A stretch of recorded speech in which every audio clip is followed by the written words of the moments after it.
მმართველი პარტია წინა საარჩევნოდ გაცემული დაპირების შესრულებას იწყებს. პარლამენტში დროებითი საგამოძიებო კომისია იქნება არჩევნებამდე დაანონსებული იმ გეგმის სისრულეში მოსაყვანად, რომელიც ნაციონალური მოძრაობის გასამართლებას და აკრძალვას გულისხმობს. კომისიის მიზანი წინა ხელისუფლების მმართველობის დროს ჩადენილი მოქმედებების გამოძიება იქნება, რომლებსაც ქართული ოცნება სისტემურ დანაშაულებად მიიჩნევს.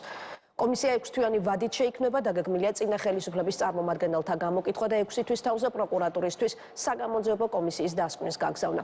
მმართველი პარტია გადაწყვეტილებას პოლიტიკური სისტემის გაჯანსაღების და ყოფილი მმართველი პარტიისგან მომდინარე საფრთხეების პრევენციის არგუმენტებით ასაბუთებს. გეგმას არასერიოზულად აფასებს ოპოზიცია, მათ შორის კომისიის მთავარი სამიზნე პარტია. ოპონენტებს შორის გაჩნდა კითხვაც, რატომ დადგა წინა ხელისუფლების დროს ჩადენილი დანაშაულების საპარლამენტო დონეზე გამოძიების საკითხი დღის წესრიგში, ქართული ოცნების მმართველობის მე-13 წელს და რატომ არ დაიწყო გამოძიება მანამდე. პასუხად მმართველი გუნდი კოაბიტაციაზე მიუთითებს. თუ ვინმე დაგვამონათებს ახლა რომ 2013-ში, 14-ში, 15-ში რატო არ იყო წამოვიდა საზოგადოებიდან ეს კითხვებიც, იმიტომ რომ ქვეყანას სუვერენიტეტისა და დამოუკიდებლობის ეს ხარისხი არ ქონდა. ჩვენ ახლა შეგვიძლია აბსოლუტურად დამოუკიდებლად მივიღოთ გადაწყვეტილებები. გადაწყვეტილება, რომელიც საარჩევნო კამპანიის ერთ-ერთი დაპირება იყო, ახლა უკვე კონკრეტულ გეგმას გულისხმობს და მისი მიზანი 2013-12 წლებში მოქმედი ხელისუფლების საქმიანობის სამართლებრივი შესწავლა. ქართულ ოცნებაში დარწმუნებული არიან, რომ ამ მიზნით დროებითი საგამოძიებო კომისიის შესაქმნელად ახლა ყველაზე შესაფერისი დროა. 13-ში და 14-ში და 16 და 18 წლებში პირობითად ასეთი გადაწყვეტილება რომ მივიღო, შეიძლება აქეთ ქვეყანა და ხელისუფლება გადაეყოლებინათ ამისათვის. ეგ არის რეალური, გულწრფელი დამოუკიდებლობა და ისტორიული ბექგრაუნდი ამ ყველაფრის. შესაბამისად, ჩვენ დღეს, მაშინ როდესაც ძალიან მნიშვნელოვანია მომავალი წარსულის სწორი შეფასებითაც მათ შორის განისაზღვროს.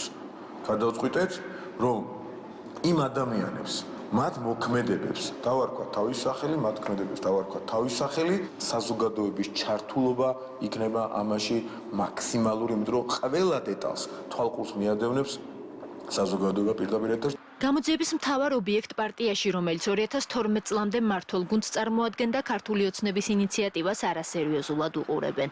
ერთიანობა ნაციონალური მოძრაობა, რომელიც არჩევნების შედეგებს და პარლამენტის ლეგიტიმურობას არ აღიარებს, არც საგამოძიებო კომისიასთან თანამშრომლობას გეგმავს.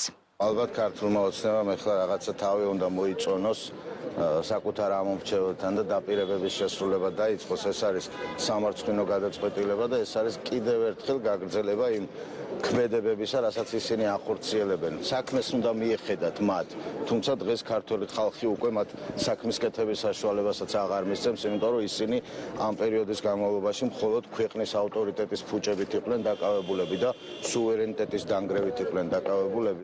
ოპოზიციონერი კოლეგების მიდგომას იზიარებენ სხვა პარტიებიც. ოპოზიციური სპექტრი ამ გადაწყვეტილების მიღმა ხელისუფლების ერთადერთ მიზანს ხედავს, პრობლემების და საკუთარი შეცდომების გადაფარვის მცდელობას.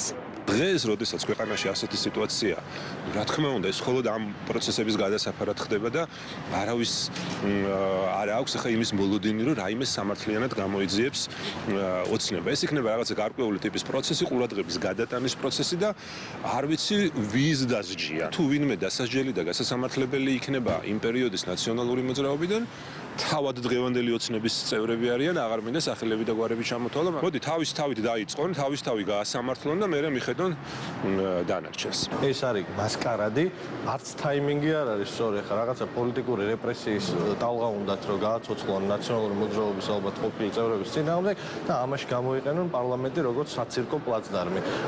თუ რაიმეს გამოძიება უნდა და 12 წელი ქონდა. 12 წელი იყვნენ ხელისუფლებაში, ერთი თვის წინ 300 ადამიანი აწამეს ამ ქვეყანაში.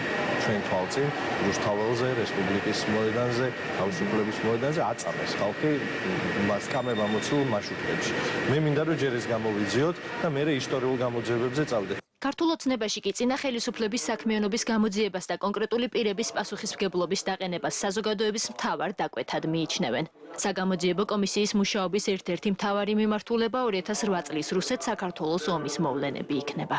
როგორ აღმოგვაჩინეს რუსეთთან ომში, რატომ აღუდგინეს ეგრეთ წოდებული სამხრეთ ოსეთის რაღაცა ავტონომიური ოლქი და რაღაცა საზღვრები მოუხაზეს და სწორედ ამ საზღვრებით მიმდინარეობს დღეს ის ბორდერიზაციის პროცესი, რომელიც ესეთი არასასიამოვნო არის ჩვენი ქვეყნისთვის. რატომ შეუცვალეს კოდორს სტატუსი დაარქვეს ზემო აფხაზეთი, რატომ მოაწერეს რეზოლუციას ხელი წაგებული ომიდან ორ თვეში, სადაც ჩვენ სამხედროებს დააბრალეს ომის დანაშაულების ჩადენა და ომის დაწყება. რატომ დაეთანხმნენ ისინი ტალიამინის დასკვნას. ეს რა თქმა უნდა არ ეხებათ არც სამხედროებს, არც სამხედრო მეთაურებს, ეს ეხებათ მხოლოდ დამკვეთებს, ეს ეხებათ მხოლოდ იმ ადამიანებს, ვინც ავანგარდში იდგა იმ რეჟიმის. სტრასბურგის სასამართლოში არსებობს 100 ვერდიქტი ნაციონალური მოძრაობის წინააღმდეგ და აუცილებელი არის, რომ მათი აღსრულება ეროვნულ დონეზეც მოხდეს.